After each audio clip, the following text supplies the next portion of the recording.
नमस्कार, मैं आपका दोस्त सोम सहोता। आप देख रहे हैं A1 पंजाबी टीवी। बात करते हैं कल की। जैसा कि आप जानते हैं कि कल पूरा भारत बंद था और संयुक्त किसान मोर्चा की तरफ से ये कॉल बंद की दी गई थी और जिसको पूरी तरह से समर्थन मिला है। लेकिन अगर गाजीपुर बॉर्डर की बात करें तो कैसा माहौल था, पूरी जानकारी देने के लिए मेरे साथ मधुर यादव जी जुड़ चुके हैं। उनसे जानकारी लेते हैं। यादव साहब नमस्कार। जी नमस्कार। नमस्कार सहोते जी। और कल आपने पूरा दिन कवर किया गाजीपुर बॉर्डर पे। क्या टिकैत साहब की कुछ खास बातचीत जो आपसे हुई है, क्या बताना चाहते हैं आप? जी बिल्कुल सहोता जी, मैं आपको सबसे पहले बता दूं कि कल 10 माह हो चुके हैं फार्मर प्रोटेस्ट को, और जिस हिसाब से फार्मर प्रोटेस्ट अब तक आगे बढ़ा है, अब तक जिस प्रकार से उन्होंने कहा जाए कि एक साफ तौर पर कई सुविधाओं का वहां पर अभाव रहा है, कई सुविधाएं वहां पर नहीं मुहैया हो पाई हैं। इसलिए कई कांग्रेस ने कल मोदी सरकार को आड़े हाथों लेते हुए काफी उनकी बेइज्जती की है मोदी सरकार की, और एक प्रकार से किसानों का खुल करके साथ देने को बात कही है। चौधरी अनिल कुमार सिंह दिल्ली कांग्रेस कमेटी के जो अध्यक्ष है, वो कल गाजीपुर बॉर्डर पहुंचे और उनके साथ में काफी कांग्रेस नेता थे, चाहे अलका लांबा की बात कर ली जाए या फिर और भी नेता, तो सभी नेताओं ने एक प्रकार से साथ दिया। और जहां तक की हम बात बता दें, देश भर में किसानों द्वारा बुलाए गए बंद भारत बंद के आह्वान में दिल्ली कांग्रेस ने पूर्ण समर्थन करने के साथ साथ आज मतलब कल प्रदेश के जो कांग्रेस कमेटी के अध्यक्ष थे चौधरी अनिल कुमार सिंह वो गाजीपुर बॉर्डर पर पहुंचे और वहां पर बैठ करके किसान नेता राकेश टिकैत से बात भी की उन्होंने, और आश्वासन भी दिया कि कांग्रेस उनके साथ तीनों कानूनों को वापस लेने के लिए जब तक मांग करती रहेगी तब तक किसान आंदोलन चलता रहेगा। इसके अलावा जो पिछले 10 महीने से किसान मोदी सरकार द्वारा निरंकुश तरीके से पारित किए गए किसान विरोधी कानून को वापस लेने की मांगों के लिए शांतिपूर्ण ढंग से और जो विरोध प्रदर्शन कर रहे हैं, उन्होंने कहा है दिल्ली प्रदेश के कांग्रेस अध्यक्ष ने कि केंद्र और जो दिल्ली की भी सरकार है वो किसानों को शांतिपूर्ण ढंग से आंदोलन को संकटमय बनाने के लिए ऐसा प्रयास कर रही है। दिल्ली पुलिस द्वारा जगह जगह बैरिकेड लगाने के कारण घंटों घंटों यातायात जो जाम है वो लगा रहता है। दिल्ली के सभी बॉर्डरों पर किसानों के समर्थन में कांग्रेस कार्यकर्ता थे, वो आंदोलन में शामिल हुए।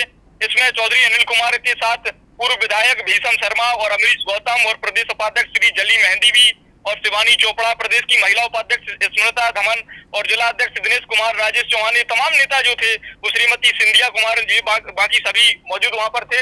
यानी कि किसान आंदोलन को सफल बनाने के लिए कल 10 माह के वक्त पर 10 माह होने पर एक काफी समर्थन मिला है कांग्रेस की तरफ से।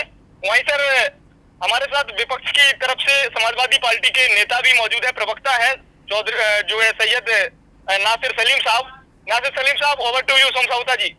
सलीम साहब नमस्कार। जी नमस्कार, आदाब। बहुत बहुत शुक्रिया कि आपने मुझे जोड़ा आपके प्लेटफॉर्म पे और चैनल पे। बताइए क्या बात है, क्या कारण, क्या महसूस कर रहे हैं आप सलीम साहब के? अभी तक 10 और 11 महीने का समय हो गया, लेकिन केंद्र की सरकार ने अभी भी ये काले कानून है इनको वापस लेने की अनाउंसमेंट नहीं की। क्या उनकी क्या मजबूरी आपको लग रही है बतौर विपक्ष? जी देखिए, विपक्ष के नाते और खास करके उत्तर प्रदेश का जो सवाल है, मैं आपके साथ जुड़ के यही कहना चाहूंगा। सबसे पहली चीज कि संयुक्त किसान मोर्चा के भारत बंद को सपा का पूर्ण समर्थन है। कल जो भारत बंद का प्रयास चला, समाजवादी पार्टी का और हमारे राष्ट्रीय अध्यक्ष जी श्री अखिलेश यादव जी ने इसका पूरा समर्थन किया है। देश के अन्नदाता का मान न करने वाली ये दम्भी भाजपा सत्ता में बने रहने का नैतिक अधिकार खो चुकी है। मैं आपको ये भी स्पष्ट कर दूं। देखिए, जहां तक वजह का सवाल है, इसके मुख्य काफी कारण है, मैं आपको बता दूं। देखिए, सबसे पहली चीज तो ये है, मैं आपको इतना कहना चाहूंगा खास करके उत्तर प्रदेश का, क्योंकि अभी सवाल 2022 के चुनाव का भी है कि जब इनकी सरकार बनी थी उसके पहले जब इनका संकल्प पत्र था, संकल्प पत्र में इन्होंने ये कहा कि हम किसान की आय दोगुनी करेंगे। आज 4.5 साल हो गए, आपने देखा कि ये सारी चीजें सिर्फ कागज में रह गई और जमीन पे ना उतार पाए। बिल्कुल। और जो मेन कारण ये है, मैं भाई साहब मैं आपको ये भी बता दूं, जो समाजवादी पार्टी का भी कहना है कि गरीब किसान लगभग 80% पूरे भारत देश में है। जो बेचारे गन्ना किसान हैं, आपके जो गरीब किसान हैं, उनके पास 2-2.5 एकड़ से जमीन कम रहती है, जी 2-2.5 हेक्टेयर से कम रहती है, मैं आपको ये भी बता दूं। और उसके पास साधन नहीं है कि वो अपना उत्पादन कहाँ जाके कैसे बेचे। जी और इनका सिर्फ और सिर्फ एक ही मकसद है, मैं आपको स्पष्ट कर दूं, मकसद ये है कि जितने भी किसान हैं, हमारे भाई किसान हैं, चाहे उत्तर प्रदेश में हो, चाहे पंजाब में हो, चाहे पूरे देश में हो, जी वो सब जाके बड़ी बड़ी उद्योगपतियों के अंडर जाके काम करें और उन्हीं के अंडर एक मुलाजिम की तरह उनके साथ काम करें। ये वही समय आ गया है जब ईस्ट इंडिया कंपनी ने, जी जब आपकी अंग्रेज की राज चल रही थी पूरे देश में, जी, उस टाइम जी। ईस्ट इंडिया कंपनी ने हमारे खुद के लोगों को लेबर बना के रखा, मजदूर बिल्कुल। बना के रखा। और यही वही एक झलक है, सच्चाई यही है कि किसानों के लिए ना इन्होंने कुछ किया, और इनका सिर्फ और सिर्फ एक ही मकसद है कि हम उद्योगपतियों को, चाहे वो रिलायंस हो या अडानी हो या बाहर की अमेरिकन कंपनी मोनसेंटो हो, यूरोपियन कंपनी मोनसेंटो हो, बड़ी बड़ी कंपनियों को हम किसानों के हक को बेचते हैं। सलीम साहब, मेरा एक प्रश्न है कि जब मोदी सरकार भारत में आई थी तो बहुत उम्मीदें थी, जितने बड़े बड़े इन लोगों ने वादे किए थे, 15-15 लाख एक एक अकाउंट में आएगा, सरकारी नौकरियां इतनी ज्यादा देंगे, बहुत से वादे ऐसे हैं जो मोदी सरकार ने किए थे। लेकिन अब तो देश को बचाने की नौबत आ रही है, देश को प्राइवेटाइज के हाथों में सौंपने जा रहे हैं मोदी साहब। बिल्कुल, मैं बहुत खुश हूं कि आपने, पहली चीज तो मैं आपको बहुत बहुत बधाई दूं, आपको और मधुर जी को, कि आपका जो सवाल है वो बहुत अच्छा सवाल आप पूछ रहे हैं और आप निडर होकर पूछ रहे हैं जी। हम तो देखिए, हम तो एफआईआर, फर्जी एफआईआर के मूल कारण है, हम तो बन ही गए हैं जी फर्जी एफआईआर के। मगर हम तो ये भी देख रहे हैं कि मीडिया को भी फर्जी एफआईआर पे उनपे डाली जा रही हैं केसेस। तो पहली चीज तो मैं आपको बधाई दूं कि आपने जो सवाल पूछा, बड़ा अहम सवाल पूछा भाई साहब जी। अब मैं आपको इसका जवाब दे दूं। देखिए, जब यूपी की सरकार थी, 10 साल रही, और खास करके 12-13 के आसपास जब डीजल और पेट्रोल के दाम बढ़ गए, जी चरम पे हो गए, तो उसी टाइम यही सरकार थी, यही मोदी जी थे और यही इनके केंद्र मंत्री थे, जिसमें से इन्होंने ट्विटर पे और हर सोशल मीडिया पे और क्रांतियां निकाली जी रोडों पे कि डीजल और पेट्रोल की जो कीमत है इतनी ऊपर हो गई। आज वही मैं चीज आपके सामने स्पष्ट करना चाहूंगा, जबकि अंतरराष्ट्रीय स्तर में डीजल पेट्रोल के दाम गिर गए, जी हमारे डीजल और पेट्रोल के दाम किस प्राइस पे आ गए, ये आपके सामने है, जनता के बीच में, और आपके हमसे ये बात छुपी नहीं।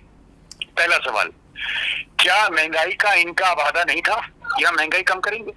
वही तो बात कर रहे हैं हम लोग, वही तो बात कर रहे हैं कि इतने बड़े वादे किए थे, लेकिन क्या बना उन वादों का? लोगों ने तो बहुत विश्वास के साथ, चाहे संकल्प पत्र हो 2014 का, या संकल्प पत्र हो 2019 का, या संकल्प पत्र हो 2017 उत्तर प्रदेश का, जी भाजपा का जितनी भी संकल्प पत्र हैं वो सिर्फ और सिर्फ कागज में रह गए, जमीन पे इन्होंने कुछ नहीं किया। आज ये नौबत आ गई है भाई साहब, जी महामारी के कारण। देखिए, महामारी किसी की गलती नहीं, सरकार की गलती नहीं, मगर जब महामारी आई तो आपने क्या एक्शन लिए जिसके कारण जनता को आपने दर्द कम करने की बात बिल्कुल। सो बहुत बहुत मेहरबानी, और भविष्य में आपसे जरूर जुड़ने की कोशिश करूंगा सर। बहुत बहुत शुक्रिया आपका, आभार, मेहरबानी, शुक्रिया। बहुत बहुत मेहरबानी सर। ये थी अब तक की अपडेट। नई और ताज़ा खबरों के लिए जुड़े रहें A1 पंजाबी टीवी के साथ। फ्री लीफ आयुर्वैदिक ऑयल 125 ਬਿਮਾਰੀਆਂ ਦਾ ਸੰਪੂਰਨ ਇਲਾਜ, ਜਿਵੇਂ ਗਠੀਆ, ਸਰਵਾਈਕਲ, ਮਾਈਗ੍ਰੇਨ ਅਤੇ ਸਰੀਰ ਵਿੱਚ ਕਿਸੇ ਵੀ ਕਿਸਮ ਦੀ ਦਰਦ ਕਿਉਂ ਨਾ ਹੁੰਦੀ ਹੋਵੇ, ਇੱਥੋਂ ਤੱਕ ਕਿ ਬਲੌਕੇਜ ਦੇ ਨਾਲ ਬਣੀਆਂ ਕਈ ਬਿਮਾਰੀਆਂ ਦਾ ਇੱਕੋ ਇੱਕ ਇਲਾਜ ਹੈ ਫ੍ਰੀ ਰਿਲੀਫ ਆਯੁਰਵੈਦਿਕ ऑयल, यानी कि 125 बीमारियां ਦਾ संपूर्ण इलाज। फ्री रिलीफ विजिलैक्स वेट लूज, मोटापे तो परेशान होने की जरूरत नहीं, वजन घटाओ ते खुश हो जाओ। फ्री रिलीफ पावर मर्दाना कमजोरी नूं खत्म करदा है ते नरक भरी जिंदगी विच लियाउंदा है रौनक। ਕਾਫੀ ਰਿਲੀਫ ਪਾਵਰ। ਕਬਜ਼ ਤੋਂ ਪਰੇਸ਼ਾਨ ਹੋਣ ਦੀ ਹੁਣ ਜ਼ਰੂਰਤ ਨਹੀਂ ਹੈ। ਕਬਜ਼ ਤੋਂ ਛੁਟਕਾਰਾ ਪਾਉਣ ਲਈ ਆ ਗਿਆ ਕਬਜ਼ ਹਰ ਚੂਰਨ। ਕਬਜ਼ ਹਰ ਚੂਰਨ ਨੂੰ ਅਪਣਾਓ ਤੇ ਕਬਜ਼ ਤੋਂ ਛੁਟਕਾਰਾ ਪਾਓ। ਹੁਣ ਤੱਕ ਲੱਖਾਂ ਮਰੀਜ਼ ਲੈ ਚੁੱਕੇ ਨੇ ਫਾਇਦਾ। ਵਧੇਰੇ ਜਾਣਕਾਰੀ ਲਈ ਤੁਸੀਂ ਸੰਪਰਕ ਕਰ ਸਕਦੇ ਹੋ 94784 84087। ਨੰਬਰ ਇੱਕ ਵਾਰ ਫਿਰ ਤੁਸੀਂ ਨੋਟ ਕਰ ਸਕਦੇ ਹੋ 9478 484087।